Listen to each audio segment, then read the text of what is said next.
The Civil War ended 150 years ago, but in many ways it is still as alive today as it was in 1865. Today, I'd like to talk about historical memory in the United States.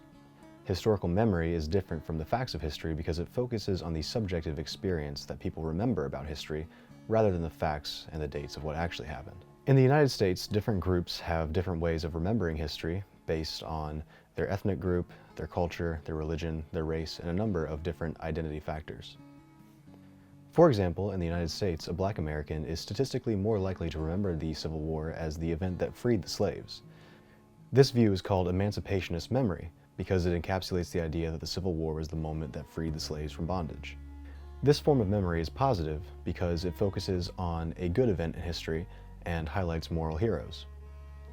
However, not all forms of memory are positive. On the other side of the emancipationist memory lies what is called the lost cause ideology. The lost cause immediately emerged after the Civil War in the homes and families of Confederate veterans and soon began to spread across the South and across the country.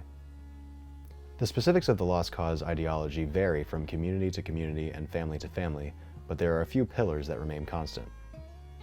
These pillars are that the South did not begin the Civil War because of slavery or because of secession. Second, they believe that the South was attacked by the North due to its superior way of life. Finally, they believe that the South didn't even lose the Civil War.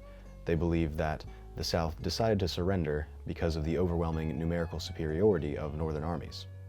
These ideas lack historical evidence and are dismissed by all modern scholars. However, in the minds of many white Southern Americans, these ideas are very much still alive in today's United States. Tenets of the lost cause even show up in modern-day politics. One example of this is the debate over the Confederate flag. Lost cause advocates insist that the Confederate flag does not represent hatred, and that it is instead a symbol of pride and honor in their ancestors. However, these ancestors were fighting for the preservation and expansion of race-based slavery throughout the United States, so how can this flag be anything other than a symbol of hatred?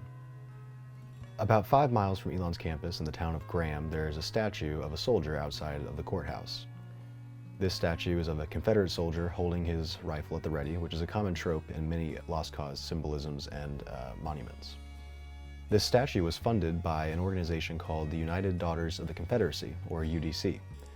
The UDC is a historically racist organization that has had ties to the KKK and has helped to promote Jim Crow legislation in the past.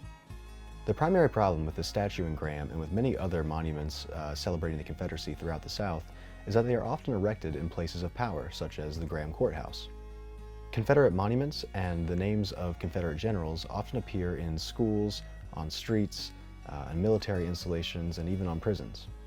The clear message presented by the presence of these monuments, at least in the South, is that the lost cause ideology is central to places of power. To Black Americans, this is a symbol that their perspective and their humanity will not be respected by the institutions that are supposed to protect them. You might remember that I said that the lost cause ideology is adopted mainly by Southern white men, and these men are the men who are in power in the South. Today, lost cause apologists throughout America work to spread their ideology in the realm of politics by supporting reactionary conservative groups, publishing racist and untrue narratives through education and through school, and by attacking protesters who demand change. So what can someone do to counter these narratives and to fight this ideology? Well, it appears that the most successful answer is public protest. Protests beginning with the Black Lives Matter movement in 2013 have been massively successful in the past decade. The removal of statues in places like Richmond, Raleigh, and Asheville has shown that protest is a viable method of getting racist policy changed throughout the South. Beginning in 2020, protesters in Graham demanded that the statue outside the courthouse be removed. Recently, a judge ruled that the statue would stay for now. However, it is clear that the public has a different opinion than the institutions that strive to protect the lost cause ideology. These protests were successful in the fact that they started public debate in Graham over the statues, which had not been addressed in more than a century. It is crucial that protesters do not give up against a racist and prejudiced government.